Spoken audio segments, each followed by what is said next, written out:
విజయ్ దేవరకొండ హీరోగా నటిస్తున్న 'Kingdom' movie July 31న release కాబోతుంది. ప్రమోషన్‌లో విజయ్ చాలా బిజీగా గడిపేస్తున్నాడు. చాలా ఇంట్రెస్టింగ్ విషయాలను కూడా పంచుకుంటున్నాడు. తాజాగా ఆయన ఓ తమిళ మీడియాకు ఇచ్చిన ఇంటర్వ్యూలో కీలక విషయాలను పంచుకున్నాడు. ఈ సినిమా కోసం 2 ఏళ్లు పనిచేశా. ప్రతిరోజు ఓ కొత్త ఎక్స్‌పీరియన్స్ వచ్చేది. దీనికోసం అందరికీ దూరంగా ఉండాల్సి వచ్చింది. ముఖ్యంగా మా అమ్మకు టైం ఇవ్వలేదు. నా గర్ల్‌ఫ్రెండ్‌కు టైం ఇవ్వలేదు. చాలా బిజీగా గడిపేశా. అదే నాకు చాలా బాధగా అనిపించింది. ఈ మూవీ అయిపోయిన తర్వాత వారికి టైం ఇవ్వాలని ఉంది. నా గర్ల్‌ఫ్రెండ్‌తో గడపాలని ఉంది. కొన్ని రోజులు రెస్ట్ తీసుకుంటా. నేను మొదట్లో సినిమాలు ఆడుతాయనే నమ్మకంతో స్టేజ్ మీద ఏదో మాట్లాడేవాడిని. కానీ ఇప్పుడు రిలీజ్‌కు ముందు రోజు వరకు నాకు ఏమీ అర్థం కావట్లేదు. ఇది హిట్టా? ఇది ఫ్లాపా? అని చెప్పలేకపోతున్నాను.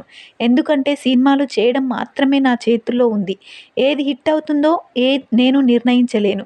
అందుకే ఈ మధ్య ఏది పడితే అది మాట్లాడకుండా చాలా కామ్‌గా ఉంటున్నా. ఇప్పటివరకు నేను చేసిన సినిమాల్లో నాకు ఇది కొత్తగా అనిపించింది అంటూ చెప్పుకొచ్చాడు విజయ్ దేవరకొండ. ఆయన చేసిన కామెంట్స్ ఇప్పుడు సోషల్ మీడియాలో వైరల్ అవుతున్నాయి. విజయ్ కొన్ని రోజులుగా రష్మికతో లవ్‌లో ఉన్నాడు. కానీ ఈ విషయాన్ని ఎప్పుడు కూడా ఓపెన్‌గా చెప్పలేదు. తరచూ వీరిద్దరూ బయట తిరుగుతూనే ఉన్నారు. మూవీ రిలీజ్ అయ్యాక మరోసారి రష్మికతో ట్రిప్‌కు ప్లాన్ చేస్తున్నాడట విజయ్ దేవరకొండ. 'కింగ్డమ్'ను గౌతమ్ తిన్నమూరి డైరెక్ట్